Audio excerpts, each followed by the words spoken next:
J'ai toujours de toute façon aimé la solitude, même quand j'étais gamin, hein, vivre tout seul sur mon île, ça me dérangeait pas. De pas avoir du monde pendant 15 jours, ça me dérangeait pas.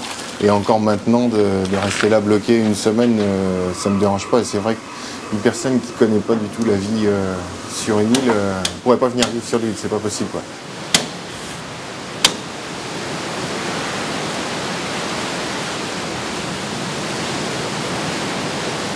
Je prends le temps de profiter du lieu, je m'assois sur le mur et je profite de l'instant, je profite des bruits, je profite du vent, de l'air salin, voilà, j'adore le mouvement de la mer, je trouve ça très reposant.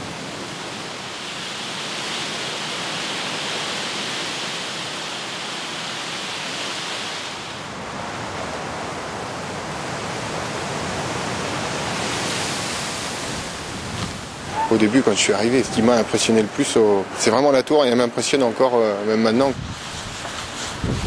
Pour moi, gamin, c'était ma cabane.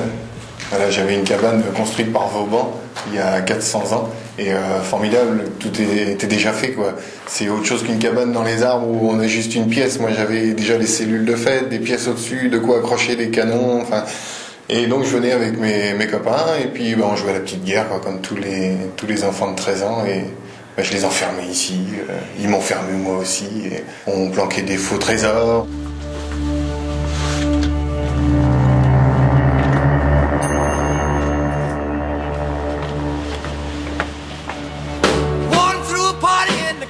On a fait des booms avec les copains, donc on a emmené le poste radio, les cassettes. Il y en a un qui aimait bien le groupe Téléphone, moi j'adorais Elvis Presley. On dansait ici... C'est notre boîte de nuit, voilà.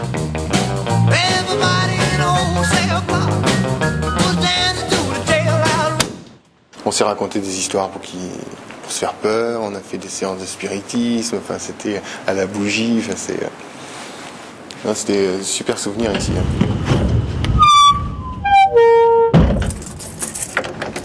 Je suis fait peur tout seul, quoi, en imaginant des choses... improbable en fermant la grosse porte de la tour, par exemple le soir quand il fait nuit, penser à que quelqu'un la retienne derrière, ouais, je me suis fait peur comme ça, mais sinon avoir peur à Tatillou, jamais, quoi.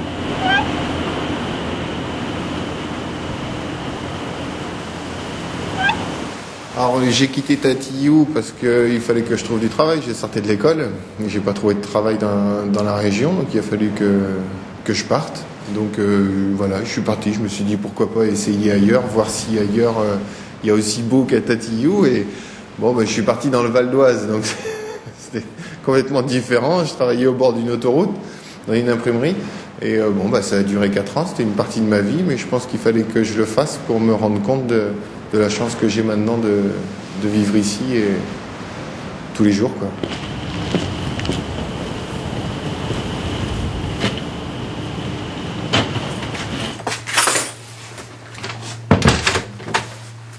Donc fin de tournée, je mets mes alarmes et au dodo.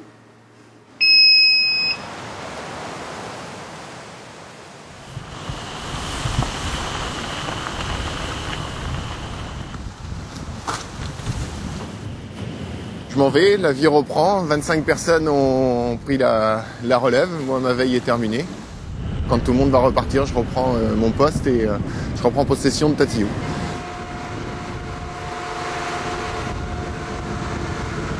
J'ai du mal à reprendre, c'est même impossible de reprendre exactement ce que faisait mon père, tellement il avait une grosse personnalité sur Tatillou. Même par rapport à mes collègues, tout ça, les habitudes qu'il pouvait avoir avec eux, c'était tous des copains à lui, tout ça, j'ai du mal un peu à m'imposer comme gardien de Tatillou. En plus, je suis un gamin pour tout le monde, quoi, là-bas, donc...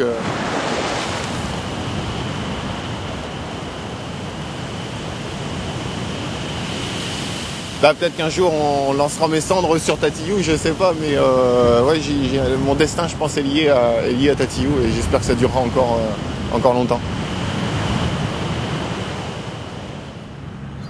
Alors, par rapport à tout à l'heure, on est de l'autre côté de Saint-Va, par rapport à Morsaline, on est au nord, presque à Réville. Dans le poumon économique de Saint-Va-la-Hougue, ce sont les parcs à huîtres. Bonjour Sylvie Coulot, vous êtes la directrice adjointe de Tatillou, qui est derrière nous là-bas. Alors c'est une vie d'île vraiment très étonnante, puisque au départ c'est pas vraiment une île, c'est rattaché au continent, et puis après ça se sépare. Et en fait ce sont les Vikings au 9e siècle qui vont marquer de leur empreinte l'île de Tatillou. Oui, ils vont d'autant plus la marquer qu'ils vont lui donner son nom. Puisqu'en fait le suffixe ou veut dire terre entourée d'eau, donc le principe d'une île, et puis Tati, certainement le nom d'un chef viking, donc c'était l'île de Tati. Alors quel destin pour cette île depuis que le conservatoire du littoral a acquis l'île, ça devient une espèce de musée à ciel ouvert, ouvert au public d'ailleurs.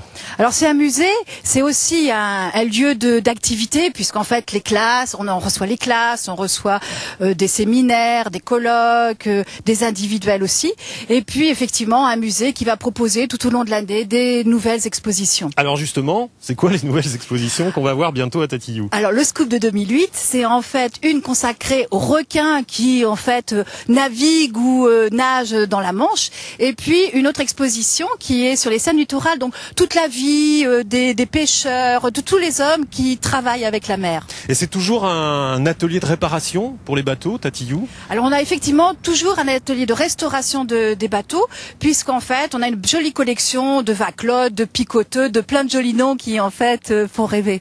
Alors l'avenir de Tatillou et du fort de la Hougue, ça sera peut-être le classement, on verra ça l'été prochain, l'été 2008, des 2 tours jumelles au patrimoine mondial de l'UNESCO. Le concours, les experts sont passés, donc on saura ça à l'été 2008.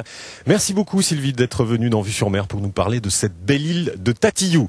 On va maintenant s'intéresser à un autre haut lieu de Saint-Va-la-Hougue, l'épicerie fine Gosselin, fondée en 1889, et on vient parfois de très très loin chez Gosselin. Pour preuve, l'affluence lors du dernier week-end du 15 août, plus de 10 000 personnes. Saint-Va et son île Tatillou protègent de leurs bras un refuge. Ici, les équipages soufflent un peu, avant ou après le redoutable rat blanchard. On en profite aussi pour refaire des vivres, et la maison Gosselin est là pour ça. À 2 pas du port, le spectacle Gosselin, pourrait-on dire. Ici, tout s'entortille, le temps et l'espace. Liqueur, encaustique, vin fin, confiture, potage et plein de brosses. Françoise, arrière-petite-fille du premier Gosselin.